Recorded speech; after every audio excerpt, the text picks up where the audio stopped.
தஞ்சாவூர்ல சொல்லியிருந்தீங்க ஆளுநர் சந்திக்க போறதா? உங்களுக்கு தெரியும், மே 8ஆம் தேதி இரவு தமிழ்நாட்டில் ஒரு மிகவும் ஆட்சி அமைப்பதற்காக ஒரு குதிரை பேரம் தொடங்கியது. அந்த இரவே இங்க வந்து நான் உங்களை சந்திச்சு சொன்னேன். கவர்னர் அவர்களிடம் அதை பற்றி தெரிவித்திருந்தேன். 100 நாட்கள் மேல ஆகிறது. அதனால் மீண்டும் அவரிடம் அதை பற்றி அந்த குதிரை பேரம், அது போல தொடர்ந்து நடக்கின்ற குதிரை பேரங்கள். நேற்று கூட சட்டமன்றத்தில் அமைச்சர் ஒருவர் சொல்றாரு, டேரிங்கா சொல்றாரு, 10 எம்எல்ஏக்கள் எங்களை தேடி வரப்போகிறார்கள். இந்த அளவுக்கு அதுக்கு என்ன காரணம்? உங்களை தேடி வருகிறார்களா, எங்கள்கிட்ட ஜாயின் பண்றாங்க, எங்க கட்சியில வந்து தாவைக்காரன்னு சொல்றீங்கன்னா அதற்கான காரணம் என்ன? என்ன முகாந்திரத்தில் வர்றாங்க, என்ன அடிப்படையில் வர்றாங்க, அதுக்கு என்ன பேரம்? அவர்கள் எல்லாம் அமைச்சராக்க போறீங்களா? என்ன சொல்லி கூப்பிட்டுருக்கீங்க? இது தொடர்ந்துட்டே இருக்கு. அதனால ஒரு முடிவுக்கு கொண்டு வரணும் என்பதற்காக ஜனநாயகம் பாதுகாக்கப்பட வேண்டும். வாக்களித்த தொகுதி மக்களுக்கு எதிராக அந்த சட்டமன்ற உறுப்பினர்கள் பதவி ஆசையிலேயோ பணத்தாசையிலேயோ செய்கின்றதெல்லாம் தடுக்க வேண்டும் என்பதற்காக, தமிழ்நாட்டில் ஜனநாயகம் காக்கப்பட வேண்டும் என்பதற்காக ஆட்சி அதிகாரத்தில் இருப்பவர்கள் எந்த கட்சியில் உள்ள எம்எல்ஏக்களையும் பேரம் பேசி ஆட்சி அதிகாரம் இருக்கின்ற காரணத்தினால் அவர்களுக்கு பதவி ஆசை, பொருளாசை காவித்து அவர்களை தங்கள் பக்கம் வளைப்பது ஜனநாயகத்திற்கு புறம்பானது. கட்சிகளின் நலனை பாதிக்கும். இன்னும் சொல்ல போனால் அரசியல் அடிப்படையே பாதிக்கிறது. தொகுதி மக்கள் அளித்த தீர்ப்புக்கு எதிராக அந்த சட்டமன்ற உறுப்பினர்கள் செயல்படுவதும், பச்சோந்திகள் போல் செயல்படுவதும், அவர்களுக்கு ஆசை வார்த்தையை சொல்லி ஆட்சி அதிகாரத்தை காட்டி அவர்களை தங்கள் பக்கம் இழுக்கின்ற ஓநாய்களுக்கும் ஒரு முடிவு கட்ட வேண்டும் என்பதற்காக தூய சக்தி என்று சொல்லி நம்ம எல்லாம் ஏமாற்றிக் கொண்டிருப்பவர்களின் முகமூடியை கிழித்தெறிந்து உண்மை சொரூபத்தை காட்ட வேண்டும் என்பதற்காக கவர்னர் அவர்களிடம் கோரிக்கை வைத்திருக்கிறேன். அதை வந்து அவர் ஆவணம் செய்கிறேன்.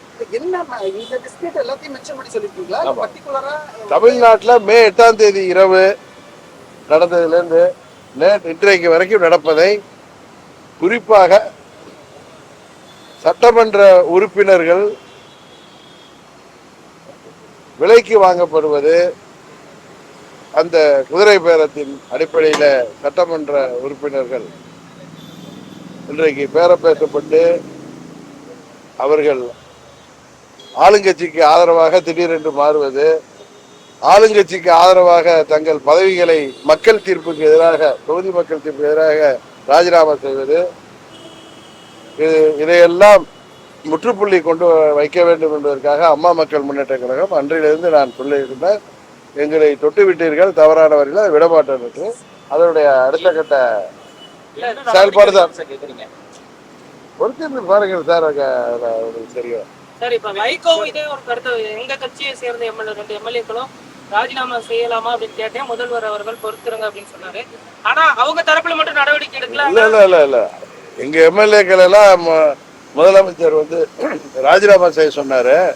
நான் திரும்ப அவங்களுக்காக நானே வந்து ஓட்டு சேகரிக்க வர்றேன் அப்படின்னு சொன்னாரு. அடுத்த நாள் வைகோ இது வந்து அகைன்ஸ்ட்ங்கிறதுனால மாத்தி பேசுறாரு. அவ்வளவுதான். பொதுவா இருக்கு. என்ன வேணும் தமிழ்நாட்டில் என்ன சுபாஷ் இப்படி கேட்குறீங்க? விடிய கதை கேட்குறீங்க. தமிழ்நாட்டில் நடக்கிற இந்த குதிரை பேர அரசியலை முடிவு கொண்டு வர வேண்டும். அதில் ஈடுபடுகின்ற ஆளுங்கட்சியையும் பணத்துக்காகவும் பதவிக்காகவும் தங்கள் கட்சிக்கும் மக்கள் தீர்ப்புக்கும் எதிராக செயல்படுபவர்களை தக்க பாடம் புகட்ட வேண்டும் என்பதற்கான முயற்சியில அடுத்த கட்டமாக கவர்னரை வந்து சந்திக்கிறேன். தெரியாம இருக்காது.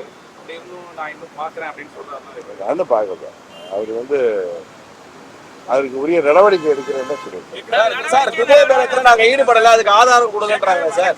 குதிரை பேரத்துல ஈடுபடல, ஆதாரம் கொடுங்கன்றாங்க. தம்பி, நீங்க என்ன புதுசா வந்திருக்கீங்களா சென்னைக்கு?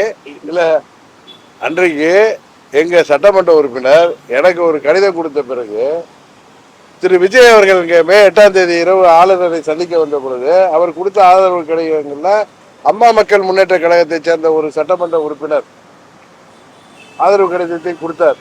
அதை பார்த்து விட்டு தான் நான் கவர்னரை சந்திக்க வந்தேன், எனக்கு கொடுத்த கடிதத்தோட. அந்த நேரத்தில் கவர்னர் மாளிகையில் சொன்னாங்க, நாங்கள் அவர் விஜய் கொடுத்த கடிதத்தோட ஒரிஜினல் எங்கன்னு கேட்டோம். அது என்னிடம் இல்லை, சட்டமன்ற உறுப்பினரே கொண்டு வந்து தருவார்னு சொன்னார். நாங்கள் உடனே அவரை கால் பண்ணி, இது உங்களுக்கு கையெழுத்தா, உங்களது லெட்டரா அப்படின்னா நீங்கள் நேராக வாங்கன்னு கூப்பிட்டோம். அவர் தடுமாறி சொன்னார், வர்றதா சொல்லியிருக்காரு. நான் போயிட்டேன். ஏன்னா அன்றைக்கே நான் சொன்னேன், ஒன்று குதிரை பேரமாக இருக்கணும், இல்லை ஃபோர்ஜரி லெட்டராக இருக்கணும். நீங்கள் வேணா என்னுடைய பழைய தெரியாத சொல்லியிருப்பாங்க, தெரியும். இப்போ அவர் திரும்பவும் அவரே இங்கே ஒரு கடிதம் தயார் பண்ணி கவர்னர்கிட்ட கொடுத்தப்ப என்னையும் அழைத்தார்கள். அவர் கூட வந்த வக்கீல் கூட்டம் அந்த கடிதத்தின்படி உங்களுக்கு தெரியும், அந்த காப்பியெல்லாம் பார்த்துருப்பீங்க. என் கையெழுத்து யாரோ ஃபோர்ஜரியாக போட்டிருக்காங்க, விஜய் கொடுத்த கடிதம் அப்படின்னு சொல்லி கொடுத்தாரு. இங்கே உங்களெல்லாம் சந்தித்து காவல் நிலையத்தில் கிண்டியிலே போய் அவரே கம்ப்ளைண்ட் கொடுத்தாரு. அதில் என்ன காவல்துறை நடவடிக்கை எடுத்திருக்கு என்பதை வெயிட் பண்ணிட்டு இருந்தேன் 3 மாதம். இதே அவங்க ஊத்தங்கரை எம்எல்ஏவை இளையராஜாவை பேரம் பேசுறாங்கன்னு சொல்லிட்டு இவ்வளவு நடவடிக்கை எடுக்கிற காவல்துறை இதுல என்ன பண்ணிட்டு இருக்கு அப்படிங்கிறது தான். அதனால அது சம்பந்தமா கவர்னரிடம் இன்றைக்கு கோரிக்கைகள் வைத்திருக்கிறேன். அவர் அதை சட்டப்படி நான் அதை பார்த்து கொடுக்கிறேன். கேட்டீங்களா, நீங்க கேட்டது புரியுதா? விஜய் கொடுத்தாரு எழுதா ஒரு லெட்டர். அப்புறம் என்ன, அந்த லெட்டர் எப்படி வந்துச்சு? அது காமராஜ் கொடுத்திருந்தா கார்ல வைத்து கடிதம் வாங்கியது யார்? எல்லா டீட்டெயிலுமே எல்லாருக்கும் தெரியும், உங்களுக்கு தெரியும், எனக்கு தெரியும். அதை பத்தி விசாரணை வேணும். அதுபோல தொடர்ந்து அதிமுக சட்டமன்ற உறுப்பினர்கள் பலர் 6 பேர் ரிசைன் பண்றதுக்கு காரணம் 5 பேர். அதை தொடர்ந்து இப்பொழுது நேற்று சட்டமன்றத்தில் திரு செங்கோட்டையன் அவர்கள் 10 எம்எல்ஏக்கள் எங்கள் கட்சியில் சேர வர்றாங்க, அதிமுக சொல்றாங்க.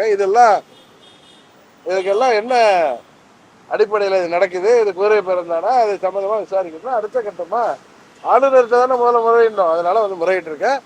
அவர் அதில் உரிய நடவடிக்கை எடுக்கிறேன்னு சொல்லி வெயிட் ஆளுநர் நடவடிக்கை எடுத்துக்கன்னு சொல்லியிருக்காரு. வெயிட் பண்ணி பார்ப்போம்.